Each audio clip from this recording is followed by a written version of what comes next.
નમસ્કાર, આપ જોઈ રહ્યા છો નેશન પ્લસ ન્યૂઝ. હું છું આપની સાથે હેતલ ભગત. પ્રથમ જ્યોતિર્લિંગ શ્રી સોમનાથ મહાદેવના સાનિધ્યમાં યોજાઈ રહેલા સોમનાથ સ્વાભિમાન પર્વ 2026માં સહભાગી થવા માટે આજ રોજ સાંજે પ્રધાનમંત્રી નરેન્દ્ર મોદી સોમનાથ ખાતે આવી પહોંચશે.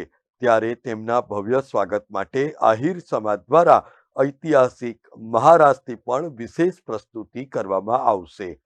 ગઝનવીના આક્રમણના 1000 વર્ષ અને મંદિરની પ્રાણ પ્રતિષ્ઠાના 75 વર્ષના ઐતિહાસિક સંગમ ટાણે આયોજિત આ ઉત્સવમાં નાની બાળાઓથી લઈને વયોવૃદ્ધ બહેનો સુધીની 100 આહિરાણીઓ પરંપરાગત વેશભૂષા અને લોકસંગીતના તાલે સંસ્કૃતિનું ગૌરવ રજૂ કરશે. સોમનાથ મંદિર પરિસરમાં અત્યારે મહારાજના આખરી ઓપના રિહર્સલ સાથે ભક્તિ અને શક્તિનો અનોખો માહોલ સર્જાયો છે.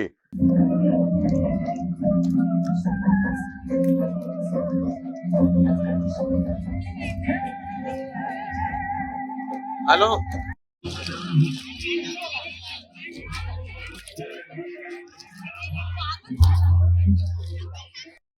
મારું નામ બારડ સૃષ્ટિ નારાયણભાઈ છે. હું ગુસિયાથી આવું છું અને આજે સોમનાથના સાનિધ્યમાં મહારાજ ઉજવાય છે. નરેન્દ્રભાઈ મોદી આવે છે અને આ સોમનાથ 1000 વર્ષ પહેલા ખંડિત થયેલ હતું અને આજે સોમનાથ અને એની સ્થાપના કરવામાં આવી હતી.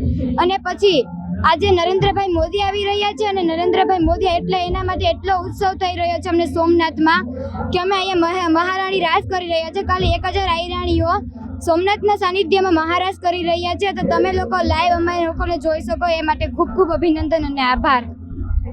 આ કાર્યક્રમની ખાસિયત એ છે કે તેમાં નાની બાળાઓથી લઈને વયોવૃદ્ધ માતાઓ સુધીની દરેક પેઢીની બહેનો ઉત્સાહપૂર્વક સહભાગી બની રહી છે. પરંપરાગત વેશભૂષા અને લોકસંગીત સાથે આહિરાણીઓ પોતાની આગવી ઓળખ અને ગૌરવને રાષ્ટ્રીય મંચ ઉપર પ્રસ્તુત કરશે. શ્રી સોમનાથ મહાદેવના સાનિધ્યમાં યોજાઈ રહેલું આ રિહર્સલ એ ભક્તિમય વાતાવરણ ઊભું કરી રહ્યું છે, જે પ્રવાસીઓ માટે પણ આકર્ષણનું અનેરું કેન્દ્ર બન્યું છે.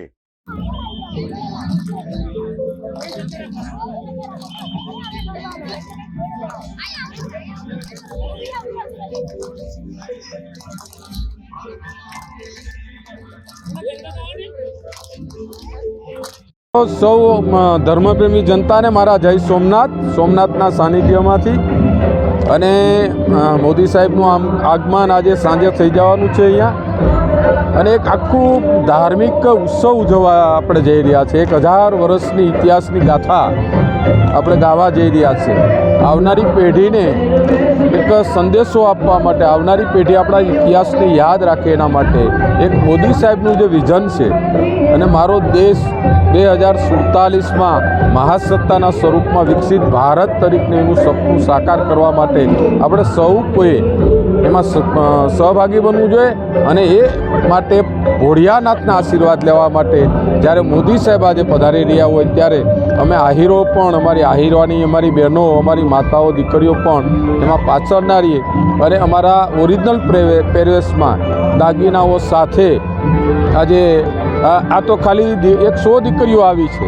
આવતીકાલે 1000 દીકરીઓ અહીંયા મોદી સાહેબનું સ્વાગત કરવા માટે અને દાદાને આરાધના કરવાની. જેમ દ્વારકાધીશના મંદિરમાં 2 વર્ષ પહેલાં 52,000 આહિરાણીઓએ ભગવાન દ્વારકાધીશને જે આરાધના કરી હતી વિશ્વ શાંતિ માટે, વિશ્વના કલ્યાણ માટે, એવી જ રીતે આહિરાણીઓ પણ આવતીકાલે અહીંયા સોમનાથ ભગવાનના સાનિધ્યમાં ભગવાન ભોળિયાનાથને પણ આરાધના કરશે વિશ્વ શાંતિ માટે, સૌના કલ્યાણ માટે. Mahesh Dodiya, nation plus news, Gir Somnath. સમાચારોના સતત અપડેટ મેળવવા માટે અમારી નેશન પ્લસ ન્યૂઝની યુટ્યુબ ચેનલને સબસ્ક્રાઇબ કરો, બેલ આઇકન દબાવો અને જોડાયેલા રહો ફેસબુક, ઇન્સ્ટાગ્રામ અને ટ્વિટર પર.